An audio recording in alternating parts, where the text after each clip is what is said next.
গ্রামটি ছিল ভারতের মেদিনীপুরে। এখানকার লোকেরা বিশেষ কিছু না বললেও তারা সব সময় একটা কথা বলতো, রাতের অন্ধকারে ডাহুকের ডাক শোনো না, জীবন শেষ হয়ে যাবে। কিন্তু এত সাবধান থাকার পরেও কেউ না কেউ এই ডাহুকের ডাক শুনতো। তারপর সে অদ্ভুতভাবে নিখোঁজ হয়ে যেত। আবির ছিল একটা তরুণ যুবক। সে শহর থেকে ফিরেছিল কিছুদিন আগে। তার মনে কোনো ভয় ছিল না, এমনকি গ্রামে ফিরে আসার পরও ও এই গা ছমছম করা গল্পগুলোকে মিথ্যা ভেবেছিল।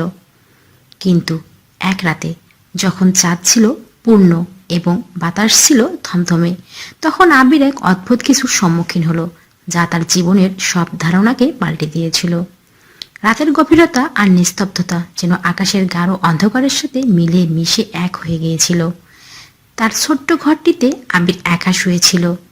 গাঢ় রাতের নিঃশব্দে ঘরের এক কোণে একটি মোমবাতি জ্বলছিল, যার আলো প্রায় নিভু নিভু হয়ে আসছিল। হঠাৎ সে শুনতে পায় একটা গম্ভীর ডাক, কুহু কুহু কুহু।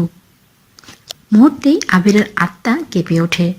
আবির রীতিমতো থরথর করে কাঁপছে। সে মনে মনে ভাবে, এটা কিসের শব্দ আর কোথা থেকে আসছে। সে আবারও ওই ভয়ঙ্কর শব্দটা শুনতে পেল, এবার আরও কাছ থেকে, আরও পরিষ্কারভাবে। এবার আবির স্পষ্ট বুঝতে পারল এটা ডাহুকের ডাক। আবিরের আত্মা কেঁপে উঠল।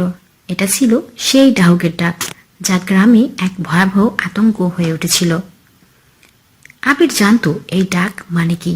এটা ছিল মৃত্যুর ডাক, ছিল আত্মার ডাকে সাড়া দেবার অশুভ সংকেত। কিন্তু কিছুতেই বুঝে উঠতে পারছিল না ডাকটি এত কাছ থেকে আসছে কিভাবে।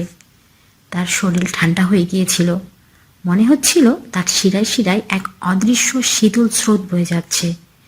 সে জানালার দিকে এগিয়ে গেল মোমবাতি হাতে। এক মুহূর্তের জন্য তার সমস্ত দুনিয়া থমকে গিয়েছিল। বাইরে এক অবর্ণনীয় নৈশব্দ বিরাজ করেছিল, একটুও বাতাস ছিল না।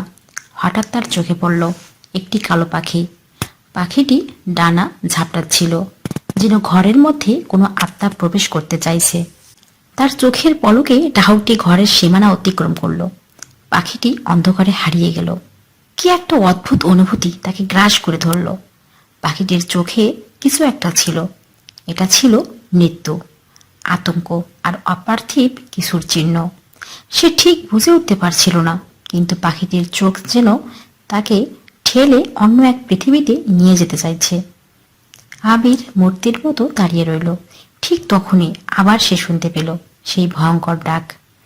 এবার ডাকটি তার সারা শরীরের মধ্যে কাঁপন সৃষ্টি করেছিল। পাখিটির কালো চোখ আবিরের দৃষ্টি থেকে দূরে সরে গিয়ে অন্ধকারে মিলিয়ে গিয়েছিল। আর ঠিক তখনই আবির অনুভব করল কিছু অদ্ভুত অদ্ভুত ঘটনা, আর ভয় তার সাথে মিলেমিশে একাকার হয়ে যাচ্ছে। আবিরের চারপাশে কারা যেন ফিসফিস করে কথা বলতে শুরু করলো। তুমি কি আমাদের সাথে আসবে? আবির কিছু বুঝে ওঠার আগেই অদ্ভুত একটা চাপ তার বুকের ওপর চেপে বসলো। তার শরীর অসাড় মনে হচ্ছিল, সারা দেহে কোনো শক্তি নেই। হঠাৎ সে অনুভব করলো তার পাশে কেউ দাঁড়িয়ে আছে। পায়ের শব্দ শুনতে পেল সে। আবির কোনোভাবেই তার চোখ খুলতে পারছিল না। ওর শরীরটা যেন বরফের মতো জমে গিয়েছিল। হঠাৎ করেই আবিরের মনে পড়ল গ্রামে শুনেছিল সে, যে মানুষ ডাহুকের ডাক শুনে সে আর বাঁচতে পারে না। এটা ছিল মৃত্যুর পূর্বাভাস। তখনই সে আবার শুনতে পায়, তুমি কি আমাদের সাথে যাবে? আবিরের শরীর অবশ হয়ে গেলেও তার মস্তিষ্ক ঠিকই কাজ করছিল। এক অদ্ভুত ঠান্ডা হাওয়ার ঝাপটা সে তার সারা শরীরে অনুভব করলো। আবির শেষ চেষ্টা করলো শেষবারের মতো চোখ খুলে কিছু একটা দেখতে, কিন্তু চোখ খুললেই যেন এক ভয়ঙ্কর দৃশ্য তার সামনে ফুটে উঠল। ঘরের কোণে মেঝেতে বসেছিল সেই কালো ডাহুকটি। এবার তাতে কোনো পাখির রূপ ছিল না, এক ভয়ানক কঙ্কাল আকৃতির বীভৎস প্রাণী ছিল, যার চোখ দুটি ছিল আগুনের মতো লাল, আর মুখ থেকে বের হয়ে আসছিল গভীর কালো অন্ধকার। ডাহুকটি ধীরে ধীরে আবিরের দিকে এগিয়ে আসছিল। তার প্রতিটি পা ছিল ভারী, মাটির মধ্যে চাপা দিয়ে যেন এক অদ্ভুত শব্দ সৃষ্টি হচ্ছিল। এবার আবির অনুভব করলো তার শ্বাস বন্ধ হয়ে যাচ্ছে, ওর শরীরটাকে অন্ধকার গ্রাস করে নিচ্ছে।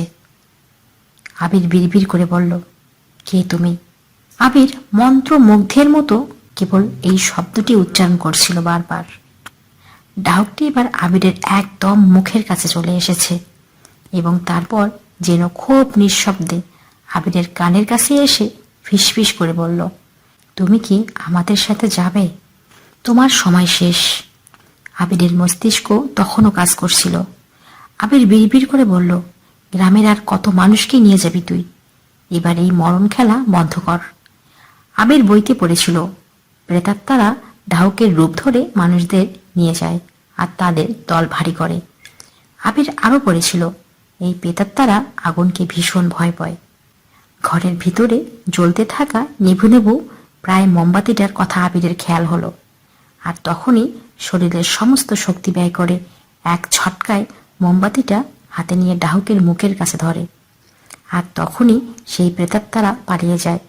পরদিন গ্রামবাসীদের আবির সব ঘটনা খুলে বলে। আবিরের ঘরের মধ্যে ছড়িয়ে ছিটে থাকা কিছু কালো পালক দেখে সবাই আবিরের কথা বিশ্বাস করে। আবির গ্রামবাসীদের বলে, আমরা যদি 40 দিন রাতের বেলা পুরো গ্রামে মম জ্বালিয়ে রাখতে পারি তাহলে ওই ডাহুক আর কোনো দিন ফিরে আসবে না। গ্রামের সবাই আবিরের কথা শুনে আর 40 দিন পর্যন্ত মম জ্বালিয়ে রাখে। এরপর থেকে বহুদিন কেটে গেলেও ডাহুক আর ফিরে আসে না।